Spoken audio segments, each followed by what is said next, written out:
So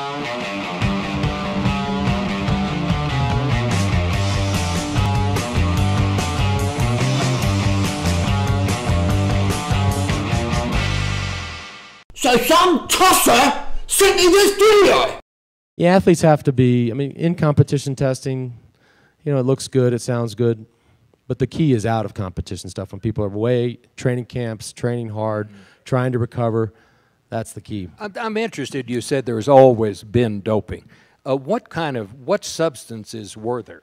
I mean, the ancient Greek guy, they chewed on, I don't know what they did, cocaine, I don't know what they did. They really? chewed on coca. Yeah, I think so. That's what I was told. Yeah. But I think there's always been something that could be perceived as doping all the way back. I mean, the ancient games. And then the other issue I'll say is of course the doormat of world sport is cycling.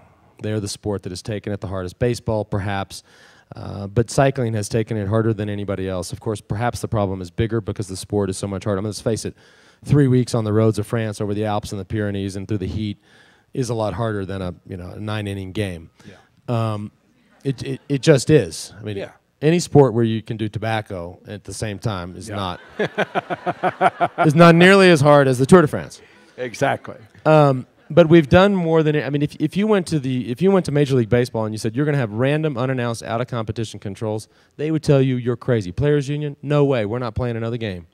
NFL, they would never do that. NHL, no way. Golf, forget it. Tennis, forget it. They would never do it. Of course, cycling has done more than anybody else. Perhaps that's why they've been caught more than anybody else. Mm-hmm. But you agree that it has to be done. I mean, for the good of the sport and for the good of athletes. I mean, what do you say to young people in all sports about this? It's not that you're just going to get caught. This is not good for you, or is it? Well, I think. Yeah, you have to ask the question: why do we fight doping? Do we fight doping to catch cheaters, or do we fight doping to prevent health problems for the athletes? And I think that both are the right answer. But hopefully, you have to educate the athletes, especially the younger ones, that listen, 10 years of steroid abuse is just not good for you. I mean, there are examples out there of what that does to you. In my case, I mean, I came out of a life-threatening disease. I was on my deathbed. Do you think I'm going to come back into a sport and say, okay, doctor, give me everything you got. I just want to go fast? No way. Would never do that. And then, of course, this is supported by years and years and years of these out-of-competition controls and other things that we had to go through.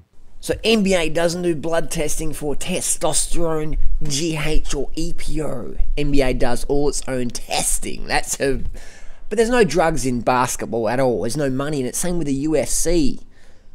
No drugs at all there. Baseball, it's all just genetics to get the gains. It's all predetermined by genetics. Even Ziz agrees with that one. Nadal, natty. Full natty bra. No drugs in tennis at all. Jay Cutler, it's all genetics. Look at them ectomorph genetics.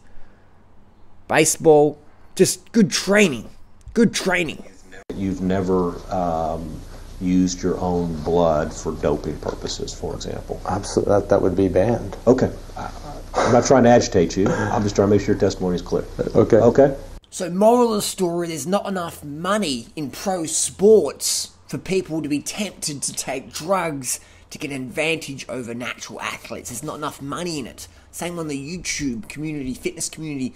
There's not enough money to be made to say that you're natty, so your 12 to 15-year-old teenage audience who wants to get big and swole believes you. There's not enough money in it. So there's no one out there. Steroids are illegal. They were banned in 1990, so steroids are actually off the market. You can only get them if you're in a hospital and you've got a health issue. Steroids don't even work unless you're sick.